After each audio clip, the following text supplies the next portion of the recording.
Now, Queensland's Parole Board is facing a backlog of thousands of cases, resulting in some prisoners waiting a year past their eligibility date. The maximum time frame to decide on an application is supposed to be 150 days. A temporary law change proposed by the Police Minister, Mark Ryan, looks to extend that to 210 days. It's estimated the backlog is costing the state government about $4 million a month. Debbie Kilroy is a prisoner rights advocate with the organisation Sisters Inside, and she joins us now from Brisbane. Debbie Kilroy, welcome. So what are some of the worst examples you've come across of people having to wait beyond their parole date to be considered?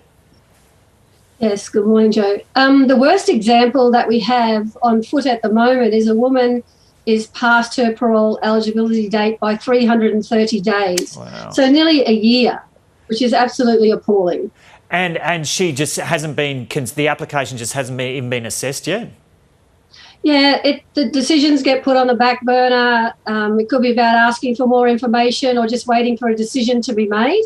The parole board's having difficulty making decisions because of the thousands of applications that are before them. And, you know, we have a government here that likes to spend our taxpayers on police and prisons. So they're happy to build more prisons, but not actually release people who are eligible for parole and give those resources to not only the community, but to the parole board. So decisions can be made and people are released. So the backlog of decisions equals about 2 prisons that we could empty in this jurisdiction alone. And what effect is this having on people waiting to get out? It's having a huge effect. Women, for example, are losing their public housing because they're not being released on their eligibility date or around their eligibility date. Some women whose children may be in the care of the state are being threatened, or legal action is being taken and filed within the courts to take those children into care of the state.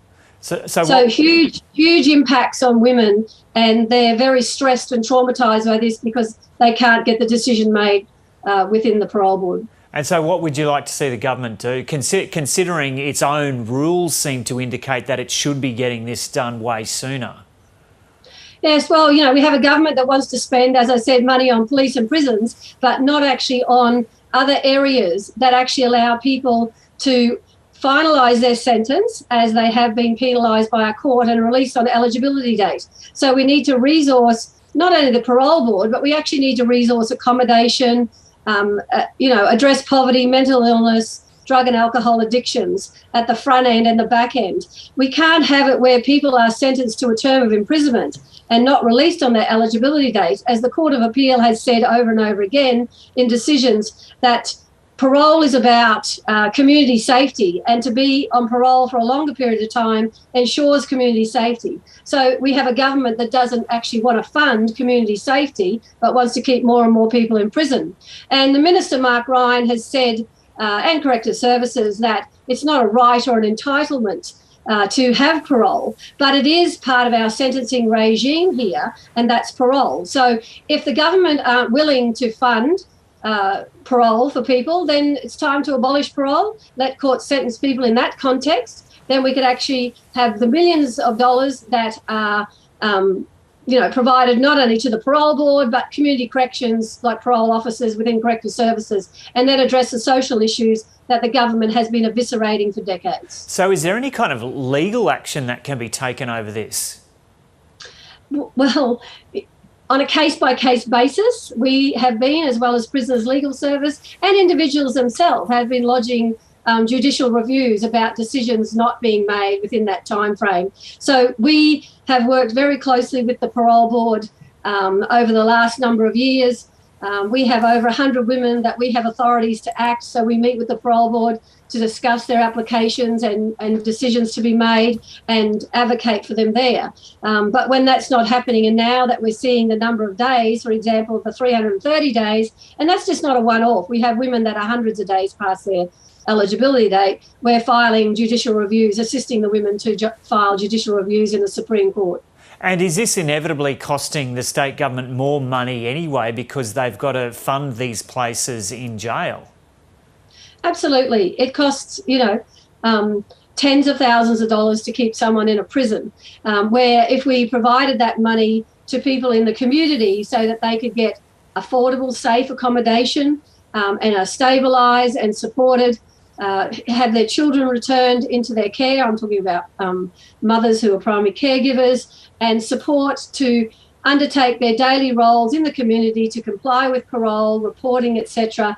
You know, their life moves on. We had a woman just yesterday contact us.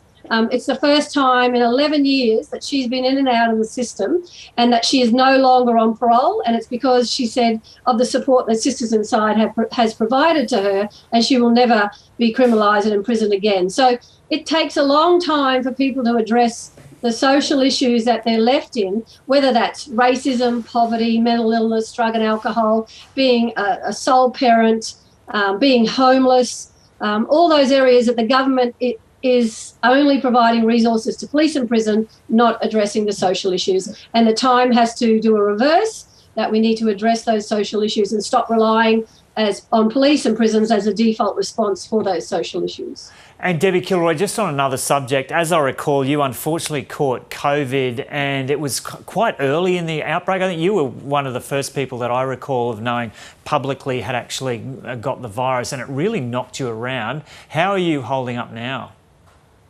Yeah, I contracted COVID back in March 2021, and I've still been having long-term health issues, so what you call a COVID long hauler.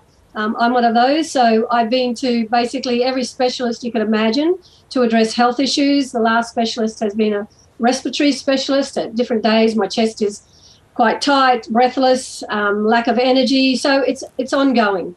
And so, you know, the last thing that I would want anyone is to contract COVID, because it does have an impact, not necessarily on everybody, but we need to be vaxxed. You know, I'm double vaxxed, well, fully vaxxed, and about to get my booster shot, because I had it 6 months ago, because I actually don't want my health to deplete any further, and I definitely don't want to give COVID to someone else who could actually inevitably die, and we've seen that around the world. Yeah, and so you got in March this year, did you? Well, it wasn't March last year. March last year, yeah. And so 2020. Sorry. Yeah, 2020. And so you're still feeling the effects now, nearly 2 years later.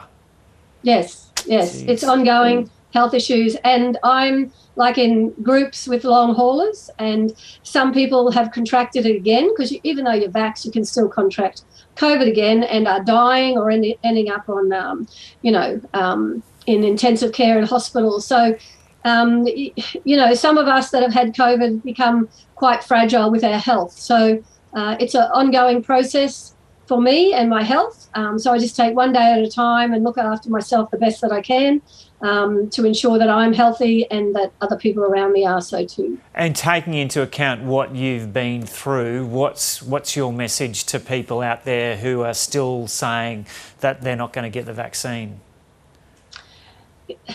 I think that when you have a choice for yourself, then you have a right for that choice. But this choice is not a choice just for an individual. It's a choice for your whole community. And we live in a community, so it's about looking at others in our community that are vulnerable, that have underlying health issues, that can contract COVID and possibly die. So it's not about you as an individual, it's about the collective. And we have to move away from the individualism in regards to COVID.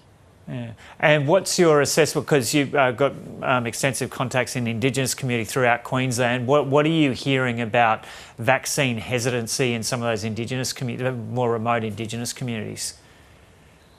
Well, what I'm hearing is that the resources aren't in those communities in the first instance. They're only like getting rolled out now.